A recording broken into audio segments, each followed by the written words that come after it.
আজি কিছু সময় ধৰি আমি আমাৰ যিখিনি পৌৰসভাৰ পাৰিষদসকল আৰু জিলা আয়ুক্ত আৰু জিলাৰ DDMৰ সকলো বিষয়া চাৰ্কল অফিচাৰসকলৰ লগত এখন সভা কৰিলোঁ।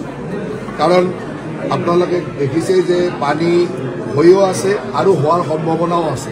গতিকে আমি ইয়াত কেনেকৈ মোকাবিলা কৰিব পাৰোঁ এই কথাখিনি পাতিলোঁ।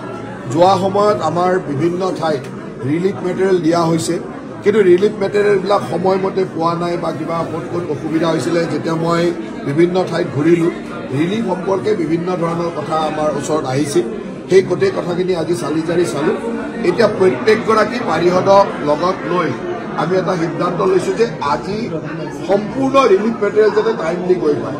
তাৰ উপৰি কিছুমান ৰিলিফ মেটেৰিয়েল যেনেকুৱা মস্কিটো কইল, কেণ্ডেল, চেনিটাৰী নেপকিন, এনেকুৱা ধৰণৰ বস্তু যাক প্ৰত্যেক ঘৰ মানুহকে প্ৰয়োজন। এতিয়া বিভিন্ন ঠাইত কাৰেণ্ট নাই, গতিকে তাত কেণ্ডেল প্ৰয়োজন।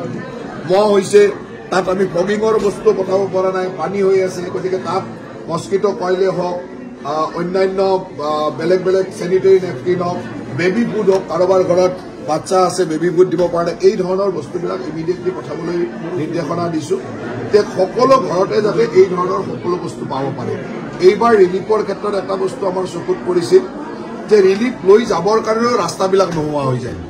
যেতিয়া পানী হয় তাত পানী হৈ যায়, তাত গাড়ী সোমাব নোৱাৰে, এখন দুখনে নাও থাকে, সেই নাৱৰে মানুহ ওলাবও লাগে, নিবও লাগে। তাত সময় যিহেতু আমাৰ কোনো বেলেগ গ্ৰীণ কৰিডৰ নাছিল, গতিকে এতিয়া আমি সিদ্ধান্ত লৈছোঁ যে যিহেতু পানী বৰষুণ দিলে বিভিন্ন ঠাইত পানী হোৱা জেগাবিলাক আমি জানোৱেই, এই জেগাবিলাকত পানী হয়, তাত কিছু ওখ ঠাইত ৰিলিফ মেটেৰিয়েল আগৰ পৰা সাজু কৰি ৰখাৰ ব্যৱস্থা কৰিছোঁ।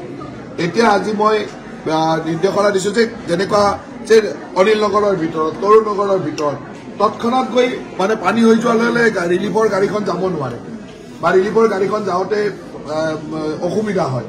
গতিকে আমি আগতীয়াকৈ তাত কিছু ওখ ঠাইত তেনেকুৱা ৰিলিফ মেটেৰিয়েলবিলাক আগৰ পৰা যোগাৰ ৰাখিম, যাতে ইমিডিয়েটলি পানী হ'লে 2 ঘণ্টা 3 ঘণ্টাৰ ভিতৰত মানুহক ৰিলিফ সামগ্ৰীটো দিব পাৰে। এইধৰণে ৰিলিফৰ গোটেই ব্যৱস্থাটো আমি এটা ডেভেলপ কৰাৰ চিন্তা কৰিছোঁ যে কেনেকৈ মানুহক অতি সোনকালে সকাহ দিব পাৰি। কাৰণ কিছুমান বস্তু আমি বিচাৰিলেও যে ৰুক্মিণী গাঁৱৰ পানী একেদিনাই নোহোৱা কৰি দিম, এইটো বিচাৰিলেও আমি নোৱাৰোঁ। তাত থকা মানুহে যাতে সেই সকাহখিনি পায়, ৰিলিফৰ সুবিধা, অন্যান্য সুবিধা, তাৰ কাৰণে সেই ধৰণৰ চিন্তা কৰিছোঁ। আজি আমি আৰু এটা সিদ্ধান্ত লৈছোঁ যে আমাৰ পৌৰ নিগমে প্ৰত্যেকগৰাকী পাৰিষদে 10 জনকৈ আপদা মিত্ৰ বা নগৰ বন্ধু হিচাপে তেওঁলোকে এপইণ্ট কৰিব। এপইণ্ট মিনছ তেওঁলোক ভলেণ্টিয়াৰ, তেওঁলোকে ভলেণ্টিয়াৰ হিচাপে তেওঁলোকৰ নিজৰ নিজৰ এৰিয়াত 10 গৰাকী ভলেণ্টিয়াৰ দিব। সেই ভলেণ্টিয়াৰসকলক যিখিনি ৰেইনকোটৰ পৰা, গামবুটৰ পৰা যিখিনি সামগ্ৰী দিব লাগে যে বাৰিষাত গৈ কাম কৰিবৰ কাৰণে, সেইখিনি বস্তু আমি দি দিম, যাতে তেওঁলোকে প্ৰত্যেকটো ৱাৰ্ডত লগে লগে ইমিডিয়েটলি আমাৰ আপদা মিত্ৰ আগৰো আছে বা আমাৰ অফিচাৰ আছে, গাঁওবুঢ়া আছে, মণ্ডল আছে, তাৰ উপৰি তেওঁলোকে এজ এ ভলেণ্টিয়াৰ তাত খুব ধুনীয়াকৈ কাম কৰিব পাৰে। কাৰণ কিছু সময়ত এজন গাঁওবুঢ়াই বহুত ডাঙৰ এৰিয়া চাব লাগে, মণ্ডলে বহুত ডাঙৰ এৰিয়া ছাৰ্ভে কৰিব লগা হয়, সময়ত এই কথাবিলাক ঠিককৈ হৈ নুঠে। সেইকাৰণে আজি প্ৰত্যেকগৰাকী ৱাৰ্ড কমিশ্যনাৰক আমাৰ ভাল স্বেচ্ছাসেৱক 10 গৰাকীকৈ স্বেচ্ছাসেৱক দিবলৈ অনুৰোধ কৰিছোঁ। সেই 10 গৰাকী স্বেচ্ছাসেৱকে বিপদৰ বন্ধু হিচাপে যাতে সেই এৰিয়াটোত কাম কৰিব পাৰে। সেইধৰণে তাৰ লগে লগে লেণ্ডশ্লাইড এৰিয়াবিলাকত য'ত য'ত লেণ্ডশ্লাইড হয় সেই এৰিয়াবিলাকত কি কি প্ৰিকশ্যন ল'ব লাগে, তাৰ মাটি তাতি খান্দিবৰ কাৰণে JCB ক'ত কেনেকৈ ইমিডিয়েটলি মাটি পৰিলে ওলাই অনা, এই ধৰণৰ ব্যৱস্থা কি ল'ব লাগে তাৰ কাৰণে আমি নিৰ্দেশনা দিছোঁ।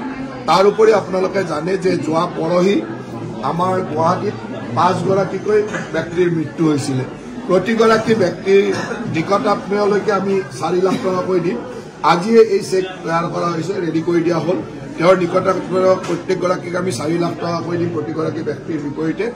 আৰু আজিৰ ভিতৰতে আমাৰ ৱাৰ্ড কমিশ্যনাৰ, সেই ঠাইৰ বিধায়ক, সাংসদ বা অন্যান্য আমাৰ ৱাৰ্ড বা পাৰিষদসকলে গৈ তাত তেওঁলোকৰ ঘৰত আজিয়ে চেক হেণ্ডঅভাৰ কৰি দিব, যাতে এই 5টা পৰিয়ালক মানুহ যাৰ যাৰ ঢুকালে তেওঁলোকক আমি ইমিডিয়েটলি আজিৰ ভিতৰতে তেওঁলোকৰ প্ৰত্যেকটো পৰিয়ালকে নিকটাত্মীয়ক 4 লাখ টকাকৈ দিয়াৰ সিদ্ধান্ত লৈ, মানে আমাৰ দিয়াই হয় সেই পইচাটো, আজিয়ে ৰিলিজ কৰি আজিয়ে চেক গৈ দি থৈ আহিব। সেইখিনিৰ কাৰণে গোটেই ব্যৱস্থা কৰিছোঁ আৰু গোটেইখিনি আমাৰ পাৰিষদসকলে সেইখিনি দায়িত্ব লৈ সকলোৱে গৈ তাত দি থৈ আহিব। যে ইতিমধ্যে নলা নিষ্কাশন এবাৰ হৈ গ'ল, আকৌ পানী আহি গ'ল, গতিকে এতিয়া নলাবিলাক আৰু বোকাৰে ভৰ্তি হৈ গ'ল। এই পানী কমাৰ লগে লগে নেক্সট ৰাউণ্ডৰ নলা নিষ্কাশন আৰু এবাৰ কৰিব লাগিব। উইদিন মানে 3-4 days 5 daysৰ ভিতৰত কমপ্লিট নলা নিষ্কাশন এতিয়া ৱাৰ্ড কমিশ্যনাৰসকলক আমি প্ৰত্যেকটো ৱাৰ্ড বা এৰিয়ালৈ এখন ৰাজহুৱা পাব্লিক কমিটি বনাই দিছো। সেই পাব্লিক কমিটিবিলাকত আমাৰ ৱাৰ্ড কমিশ্যনাৰসকলো আছে আৰু তাৰ স্থানীয় লোক আছে। এতিয়া আমি নিৰ্দেশনা দিছো যে এই বানপানীটো শেষ হোৱাৰ লগে লগে কমি যোৱাৰ লগে লগে কমপ্লিট নলা নিষ্কাশন কৰিবৰ কাৰণে ডিচিনটেশ্যনৰ কামখিনি কৰিবৰ কাৰণে আৰু এবাৰ যি কণ্ট্ৰেক্টৰে কাম কৰিছে তেওঁ কাৰণ আপটো বানপানী শেষ হোৱালৈ তেওঁলোকে টাইম টু টাইম কৰি থাকিব লাগিব। ইতিমধ্যে সেই নলাবিলাকত বোকা আহি ভৰ্তি হৈ গ'ল, গতিকে লগালগ বোকাখিনি ওলাবৰ কাৰণে নিৰ্দেশনা দিছো। পানী কমাৰ লগে লগে বোকাটো ওলাব।